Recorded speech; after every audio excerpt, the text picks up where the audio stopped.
ప్రతిఘటన టీవీకి స్వాగతం. క్షణక్షణం మీకోసం. అయోధ్యలో కీలక ఘట్టం ఆవిష్కృతం కాబోతుంది. రామ మందిర ప్రారంభోత్సవానికి ముందు అయోధ్యలో 1000 కోట్ల అభివృద్ధి పనులను జాతికి అంకితం చేయనున్నారు ప్రధాని మోదీ. ఇవాళ అయోధ్యలో పర్యటించనున్న మోదీ 15,000 కోట్ల విలువైన అభివృద్ధి పనులను ప్రారంభిస్తారు. ప్రధాని పర్యటన సందర్భంగా అయోధ్యలో పటిష్ట బందోబస్తును ఏర్పాటు చేశారు.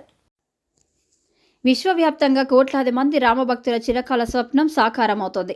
జనవరి 22న జరిగే విగ్రహ ప్రతిష్టాపనకు సర్వం సిద్ధమవుతుంది. ఆధ్యాత్మిక విశ్వనగరి అయోధ్య సర్వాంగ సుందరంగా ముస్తాబవుతుంది.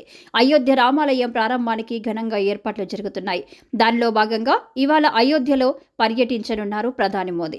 15,000 కోట్ల విలువైన అభివృద్ధి పనులను ప్రారంభిస్తారు. ఇవాళ ఉదయం 11 గంటల 15 నిమిషాలకు అయోధ్య ధామ్ రైల్వే స్టేషన్, మధ్యాహ్నం 12 గంటల 15 నిమిషాలకు ఎయిర్పోర్టును ప్రారంభించనున్నారు.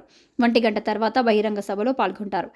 అక్కడి నుంచి సుమారు 15,700 కోట్ల విలువైన పలు అభివృద్ధి పనులకు కార్యక్రమాలకు ప్రారంభించి జాతికి అంకితం చేస్తారు.